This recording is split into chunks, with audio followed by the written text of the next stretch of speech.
तो आज की बड़ी खबर, मोमिन मलिक साहब जो कि भारत के एक नामवर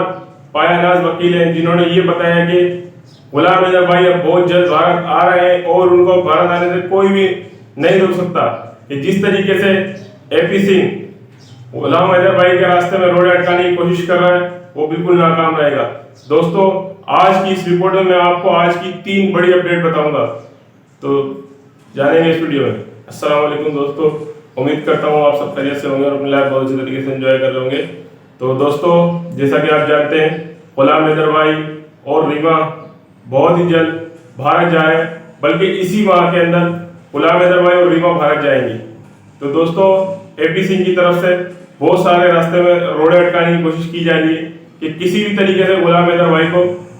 भारत ना आने दिया जाए, क्योंकि इनका जो चट्टा बट्टा है वो खुल जाएगा। क्योंकि दोस्तों, मैं आपको बताना चलूं, गुलाम अहमद भाई के जो बच्चे हैं वो रीमा से बहुत ज्यादा अटैच हैं, जिसकी वजह से मोमिन मलिक साहब ने रीमा को भी स्पॉन्सर किया है और वो बहुत जल्द गुलाम अहमद भाई के साथ भारत आएगी। तो एपी सिंह यही चाहता है और सीमा भी यही चाहती है कि रीमा और गुलाम अहमद भाई भारत ना आए, ताकि कि जो असल हकीकत है बच्चे उनको देखते के साथ ही बिल्कुल एग्री हो जाएंगे कि गुलाम अहमद भाई के साथ ही रहेंगे। दोस्तों, जैसा कि मैंने आपको पिछली वीडियो में बताया कि गुलाम अहमद भाई के बच्चे बिल्कुल गुलाम अहमद भाई के पास आना चाहते हैं,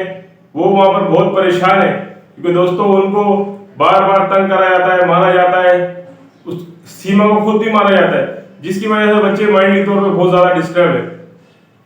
और दोस्तों, दूसरी खबर मैं आपको ये देने जा रहा हूं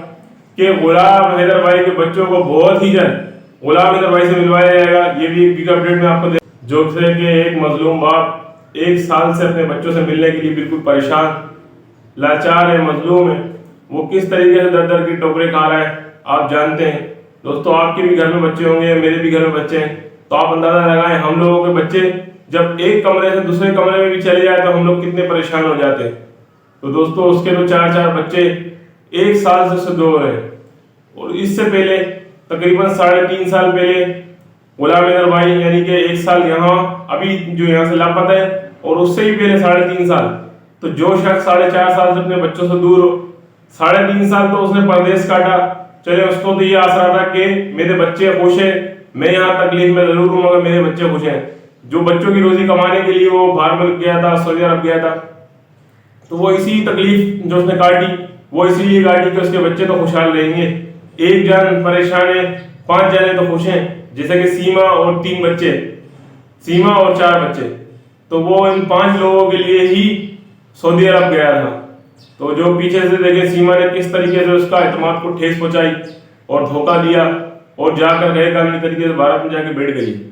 तो दोस्तों, आप जानते हैं जैसा कि पूरे भारत के लोग, पूरे भारत की आवाम, पूरी भारत की जनता सिर्फ कुछ लोगों को हटा के, जो कि एपी सिंह के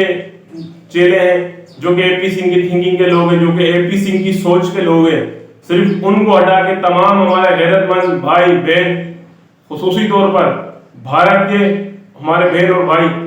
प्यारे बहन भाई, जो कि सीमा का विरोध इसलिए कर रहे हैं कि जो कांड सीमा ने किया है, जो कांड सीमा करके भारत में बैठी हुई है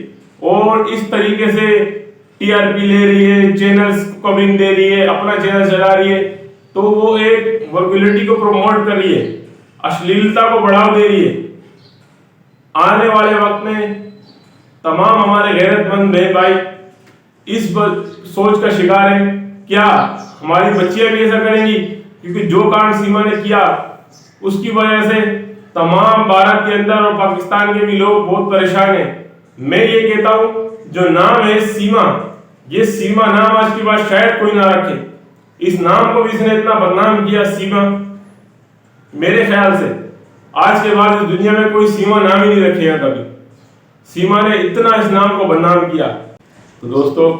हमने भी अपनी पूरी लाइफ के अंदर पहली बार ऐसा केस देखा है कि एक औरत इस तरीके से 4 बच्चों को लेके गैर कानूनी तरीके से घुस के दूसरे बल्कि तीसरे मुल्क चले गई, और एक के बाद एक झूठ बोले जा रही है, एक के बाद एक झूठ बोले जा रही है। कभी वो कहती है मेरे को मारा गया, कभी वो बोलती है मेरे को सताया गया, कभी वो बोलती है मेरे को डिवोर्स हो गई, कभी वो बोलती है ना मेरा बहन से रब्ता था ना भाई से रब्ता था। तो दोस्तों, आप खुद सोचें, जो औरत यहाँ पर चार दीवारी के अंदर सुकून चैन से रह रही थी, अब वो उस लप्पू के खातिर अपना घर बार चैन सुकून बहन भाई शोर सब छोड़ के वो भारत चले गई। तो आप इससे अंदाजा लगाएं कि इसको किस तरीके से वर्गलाया गया। तो हम ये मानते हैं खाली इसको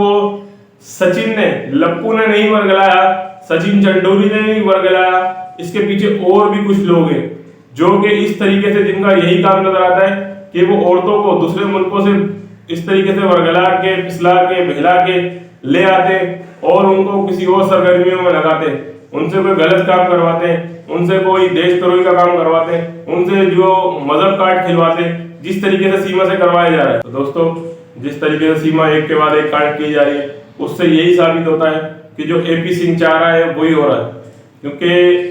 सीमा एक के बाद एक नया काम किए जा रही है और उसके पीछे उसका मकसद यही नजर आता है जो कि एपी सिंह चाहता है। क्योंकि दोस्तों आपने जरूर देखा होगा कि एपी सिंह जिस तरीके से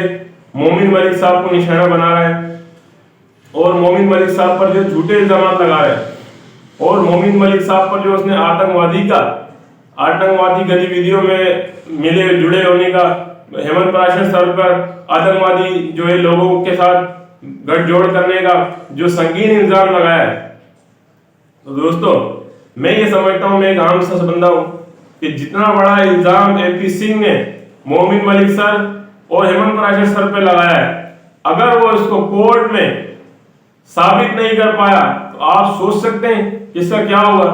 मैं एक आम सा बंदा हूँ, मैं इतनी बड़ी सोच रखता हूँ कि अगर किसी पर हम एक इल्जाम लगाते हैं, एक इल्जाम छोटा सा, तो उसको हमें साबित करना पड़ता है कोर्ट के अंदर। तो ये शर्त एक सुप्रीम कोर्ट का वकील अपने आप को कहलाता है कि जिस तरीके के इल्जाम ये मोमिन मलिक सर हेमंत पराशर सर पर लगा रहा है, क्या ये इसको साबित कर पाएगा कोर्ट में,